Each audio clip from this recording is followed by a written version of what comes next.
Okay, thank you very much for coming today. We have a prominent guest speaker who's also a teacher for our course. He teaches in the Postgraduate Diploma in FinTech and Legal Regulations. Very well known in the industry, Mr. Joshua Chu. Okay. Without further ado, let me speak. Yes, I just got off the flight from Dubai actually, so I might be a little bit slower today. But as Thomas have actually introduced me, my name is Joshua Chu, and I will be the entertainment for you guys on a Saturday afternoon for the next 1 hour. Of course, just a little bit of background for those who doesn't know me. I'm a lawyer by training, and I'm currently the Group Chief Risk Officer at the technology conglomerate, which deals with both blockchain, tokenization, and artificial intelligence. I'm also a practicing lawyer at Howson LLP, and one of the most exciting cases I'm working on currently, including prosecuting one of Hong Kong's first civil litigation against JPEX, which a lot of people that lives in Hong Kong should have heard about. Of course, I've always joked that it's always great to be the first because you can always make history, but with all the glory also comes all the shame. And in a lot of litigation, you can see a lot of barristers with a lot of hair. No offense to Thomas, of course, because it's actually a highly stressful job that is. I'm also currently the co-chair, or I'm doing my final year as the co-chair of the Web3 Association in Hong Kong. So notable action in my past career included the fact that I actually worked on Hong Kong's very first crypto litigation when I represented FinTech back in 2015. Now, for those of you who might not be very familiar, $60,000 USD for one Bitcoin. Back in 2015, when I actually won the case for Bitfinex, which was the largest crypto exchange at that time, before Binance came about, JL, who owned Bitfinex, and also the founder of Tether, one of the first stable coin on the market, offered to pay me in Bitcoins. And at that time, it was only $300 US to one single Bitcoin. Unfortunately, the partner at the law firm I worked with at that time said to my client, Hong Kong dollar only in this very thick Cantonese accent. And that's why I am lecturing on a Saturday afternoon instead of being on a retired yacht somewhere out in the Pacific Ocean. I've dealt with a lot of cases that are landmark setting in Hong Kong because they introduce a lot of how to deal with technology insofar as it's a really unexplored world. So for those of you who are interested in becoming litigation lawyers in the future, the tech sector is actually great because there's a lot of what I call unmarked real estate. So it's very hard for you to make a name for yourself in other sectors that are very well established, such as landlord tenancy dispute. There's nothing exciting in that, but there's a lot of exciting unexplored space within the crypto sector that is now wide for taking, especially with the government's focus saying that they want to make Hong Kong the Web3 hub of Asia Pacific. Of course, that puts them into competition with other jurisdictions such as Singapore, Dubai, London, and New York. Each have their advantages, and I wouldn't get into the specifics, but for those of you who actually sign up for the course that we're running again next semester, I believe in October, we usually will have a cross comparison of how different regulators approach this emerging technology.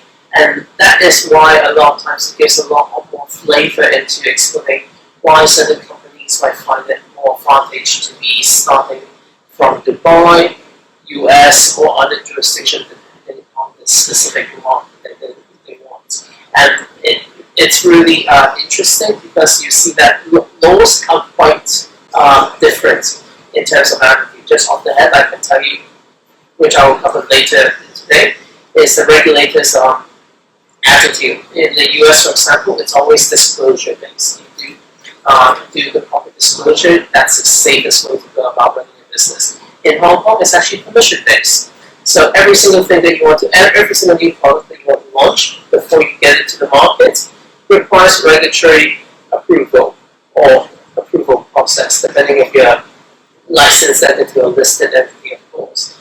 And this is where lawyers get very excited because they make a lot of fees on advising companies on how to get that approval, but it becomes so economically challenging for startup companies who want to get that product onto market, and it might stymie certain innovative products from reaching its full potential. So these are all issues that will be touched upon, explored upon, and considered in the full course itself. So enough about me. I'm going to be basically starting the course with a very condensed explanation of what digital currencies are, why are there so much excitement in this, and this will be the first half of the lecture, followed by a very brief, and I would have to say brief and extremely shallow overview on the existing regulatory regime here in Hong Kong for this particular program. So what is the excitement all about? Now, unfortunately, I seem to be running on a very old version of PowerPoint in the school. For those of you who doesn't know, this here is Carlos. Carlos is one of the face of this now failed crypto project called FinTech. So at the height, he went on the stage and basically, instead of articulating that crypto is financial freedom, he pretty much became an instant meme. I say crypto is his freedom from his wife because he's making money and his wife can no longer say anything about him. Sad part of the story is within 6 months later, BitConnect was accused of being a Ponzi scheme and collapsed. So we don't have Carlos today. I actually will be ending the course with a music video of it, but I couldn't display it because of this particular PowerPoint setting, which is not a problem, of course. Now, of course, so for the part one, what are distributed ledger technologies and how do they work? So why is this technology so innovative, so impressive that people are so excited about? We always have to take a step back. So a lot of you might have heard the term Bitcoin, which is built on the underlying technology of blockchain. But what a lot of you don't really know is a lot that you might think, oh, points must be a coin, right? Like a Chuck E. Cheese token almost, or a token that you can use in your Starbucks coffee. It's not quite like that. So it all started off with this thing called distributed ledger technology. And as the name suggests, it's actually not so much as a token, but it is something called distributed, meaning nothing is recorded in a centralized location. Now, for those of us who have actually gone through COVID, which I believe a lot of you have, you would know that one of the spikes in activities during COVID is the whole concept of hacking. We have seen huge banks being hacked during 2021, 2022, because what better job to have than hacking and stealing while you're working from home, right? And you have seen large banking institutions like Credit Suisse, Visa Card, MasterCard, all having problems with hacking. And as somebody that does cybersecurity related law, one of the biggest problems we have is actually not stolen data. So whenever you hear the term hack, the first thing that a lot of people ask is, are my data stolen? Is there a data breach? Are some embarrassing, compromising data now in the public? Well, while that might be the case, the biggest problem that banks and institutions actually face is when hackers get into the centralized server, and because they don't have backups, the hackers are able to change the data that are stored digitally. And what will happen is, imagine if your bank account suddenly happens to be more zeros, you'll be very happy. But if the hacker is there to delete the zeros, or instead of having $1 million here and $100 the next day, I think you'll be pretty desperate after that. And that is what DLT is actually aimed at solving, where data, instead of being stored on a central point, will be stored across an entire participating network. Now, it sounds a lot more secure because to hack multiple computers simultaneously and changing the data is extremely difficult because you have to gain majority control over it. So the analogy a lot of nerds actually give is that it's like changing a chicken versus changing a processed meat. Very hard to put your processed meat assemble back together on that. But this is the beauty behind distributed ledger technology. So now that you understand what DLT is, why people say it's immutable, then we need to move to the next point on how it is basically work. But basically, I'm not going to go through it, but these are slides that shows how basically distributed ledger works. Transactions are broadcasted across all nodes. Validators that are participating within the network verify transaction, and only when a consensus is reached is a transaction reported on the network. So very secure, very democratized process insofar as it is concerned. So the next thing that we want to understand is, so what is so special about this recording tool, really? So we then talk about a lot of terms I've noted is this concept of smart contracts. So do any one of you know what a smart contract is? A smart contract is basically self-executing set of codes that performs a contractual obligation. So it's not having. As a litigator, I can tell you that the human factor is usually one of the key reasons behind most litigation cases across the globe. It's always one party, for some reason, did not feel like performing the contract.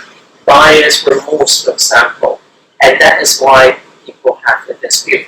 Or in certain cases, you also have seller's remorse. So what smart contract really solves is basically runs on code. You have a contract, you have predefined set of conditions that, if met, will automatically be performed. So say if I'm there to sell a house, they detect needs to the house. On one hand, they detect the arrival of fundings. On the other hand, the transaction will automatically be completed in that instance. Another example is I also deal with a lot of antiques and art disputes in my past life. And one of the biggest problems that we have faced in the case I've actually worked on is Saudi prince decide to buy a very super expensive Rolex. Wins it in the auction. Turns out his dad, the sheikh, never gave him permission to buy that watch. What happens? Years of disputes going back and forth about validity of contract, asset capacity, all that. All this can be instantaneously resolved when blockchain technologies are used or smart contract technologies is used in context of arts transaction, because on one hand, the art dealer can be verified with confidence that the buyers or the participants in the auction does have the funds that they purport to have. And on the other hand, once whoever wins the auction, the whole transaction will be processed. Now, taking a step back, if you're relying smart contract on something that's centralized, then it becomes very dangerous. Because if every contract is self-performing, and we've seen these smart contract exploit happening, where platforms are insufficiently decentralized, right? Then it becomes relatively easy for a bad actor to come in and change certain criteria of the smart contract. And that is why there is a justification for a need of using something on the blockchain. Now, taking a step back, of course, I have often argued with my peers within the industry of why use blockchain. So I will always say that blockchain is a great innovation, but must be applied in a responsible manner with proper justifications. Sandbox is not here today. I had them as one of my lecturers. So if you were to have something in the metaverse using blockchain to say I have fake land, that never made any sense to me. But real life application of using smart contract for the purpose of enhancing arts auction, that makes sense. And proper application is the next key, of course. So key strength of distributed ledger technology includes information propagation, a very effective means of keeping full network up to date with the latest information. Everything is automatically without needing to basically have that human input. So no more frustrating conversation on the hotline at HSBC to some guy working from a call center in India. That's the idea. Full traceability.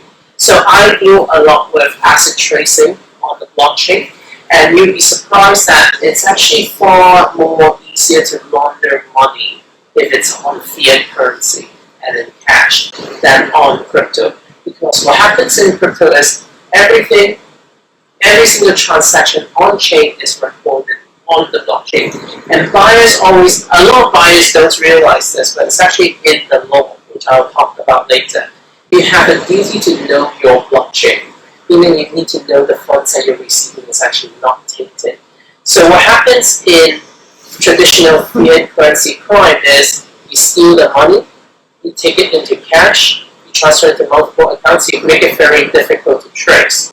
Because in banks, you actually need court order to actually look at where the money went. That usually takes a few weeks' time.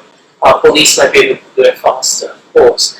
But once they basically transfer it layer to layer, because there's there's no such thing as transparency on everything being published in the public on the blockchain, the second and third layer defendants usually have what we call bona fide recipient defense, saying, I did not know that this guy stole money and came to my company to buy goods, so I can keep the money. So victims have a lot less recourse. Turn to blockchain. A lot of lawyers don't know how to do this, but it's actually very easy. For example, the case I'm dealing with, one of the reasons why we have operator or wallet address being named as defendant is that you basically give the whole world notice, constructive notice, saying these assets are tainted. So if you are transacting with any crypto wallet address, which you can do online on a quick due diligence search, the United States have OFAC website that lists out all sanctioned crypto wallets actually. You don't really have the excuse saying, I did not know the funds I was receiving was untainted. Now, some people might argue, what about option transaction? Well, like I said, the law requires you to know your blockchain. So it's really hard for you to basically argue that there's no constructive notice when there's a flat code basically granted saying that these are tainted assets. And there are ways, I don't have enough time to go into it, are basically establishing constructive notice on tainted wallets. And traceability means a lot more assurances. So people basically dealing in crypto, provided they have the requisite knowledge, can know that if there is a case of fraud or scam, there are always ways for you to basically retrieve the crypto. Of course, you need to obtain the relevant court orders, which existing laws actually already cover. Simplified reconciliation, trusted disseminated system, and high resilience. So this slide, I just realized once it is displayed that I have a very poor choice of color. So if no one can see anything, you can ask me later for a copy of this particular slide, of course. Basically, things that we wanted to solve in using this technology include removing paper-intensive process time streamlining, real-time settlement, consistent reference data, remove the need for data reconciliation, perfect audit trail, beneficial owners, real-time registration, regular trade and reporting mandate support. All these are advantages that we can have. And all these things are great. Like I said, with tokenization, once you have actually tokenized assets, you have instantaneous trade because you have something called smart contract. If you have traditional selling and purchasing of products, as a lawyer, I can tell you it takes quite a few weeks, if not months, for transaction to be processed. How many here actually bought their own house? Are any of you flat owners? Well, yes, we have one at least. So for you, you must have recalled that for the sell and purchase of a house in Hong Kong, it takes at least 6 months to complete. That includes all the lawyers going through the due diligence process and drafting the sell and purchase agreement, drafting the assignment 6 months. With tokenization technologies like this, because they have perfect recording of title deeds, all that are crystallized, you can make transactions instantaneous, if not shortened from 6 months to much more condensed within 24 hours time spent, depending on the transaction. And these are, of course, the advantages of what distributed ledger technology will bring about. So I'm going to do so in a little bit I'll reach 4:30, and before then I'll do a little bit more selling of the technology before breaking everybody's reality by telling you all the disadvantages and pros. So applying the applying the technology in the financial service industry, you have strong governance, you have data control, compliance with regulatory requirements. Because everything is actually digitized, you can have a lot of the process automated, so you can save a lot of work for compliance staff. That's the theory, of course. I will get into that, how it actually works. Standardization, identity framework, security, and cyber defense, as I mentioned, is a huge benefit that DLT brings to the table. Reliability and scalability. So this is a little bit of a history lesson of the blockchain. It's actually not something intended new. So a lot of people say Bitcoin is actually started about 2010, which is true, but the whole concept actually started all the way back in 1991. So basically very long time ago in the 1990s when the idea first started. Of course, Satoshi Nakamoto released the Bitcoin white paper in 2009, and that is why most people rely on that date as the birthday of Bitcoin. But again, the whole concept is actually far more older than most people realize. So, a bit younger than the internet, but still quite not a novel idea per se. Transactions, of course, did not pick up until 2012 when Bitcoin, and it was only at 2013. Now, this is where I was about to enter into the legal practice, of course. 2013, Bitcoin surpasses $1 billion for the first time. 2014, of course, you see a lot more pickup. On that, with a number of financial companies implementing blockchain technologies, and that is also the date when we had the $300 per Bitcoin scenario. Advances to contracts, and look at it today, we see a lot more adoption in the industry, a lot more potential, and that is why I assume that most of you are sitting here today interested in the topic of how it can impact your career in the future. For one, in my last semester, I had the privilege of teaching a number of counsels from both DOJ as well as the SFC in my course, and one of the things that the advantages that they have mentioned is that it's always the knowledge of the new technology that will enable you to basically move to the next stage of your career.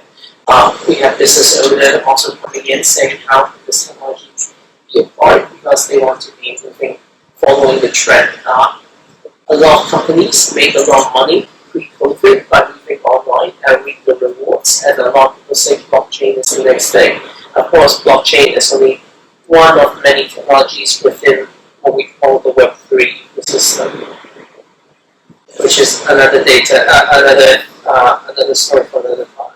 So there are, of course, different type of assets, blockchain-based assets, virtual assets, and cryptocurrency. So one of the key things that we'll be talking about in terms of regulations, which is actually echoed in a number of jurisdictions, is just because you apply blockchain technology to your business, it doesn't mean that you're actually trading in cryptocurrencies. It doesn't even mean that you are a tech company at all. For example, we have dealt with ESG companies that wanted to say, we want to use blockchain technology to report the ESG chain to make sure that, to assure that people that every single step of that audit is actually immutable.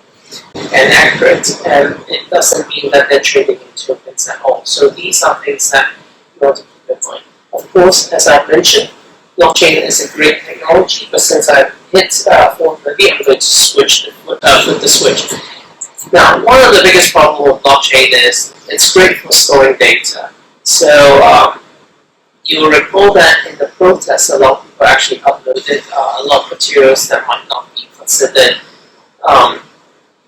palatable to authorities in Hong Kong onto the blockchain. So the biggest and one of the advantages is that because of the way that decentralized networks are done, whenever you put data onto the blockchain, you can't change it, you cannot remove it. So it's great for storing banking data down. But what happens if the wrong data are stored on the blockchain? Now these are the flip side that a lot of companies came to realization. It's like, we need to slow down and understand the technology.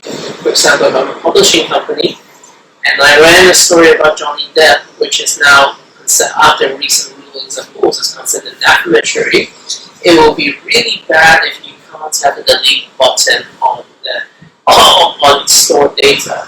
As the data is another thing that you need to consider whether it's appropriate to store on the blockchain, because a lot of times these might actually run in contravention with data privacy law.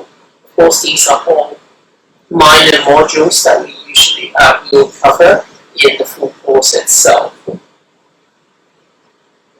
So again, these are just, I'm going to just rush over it because I don't have enough time. If I were to save time for Q&A at the end.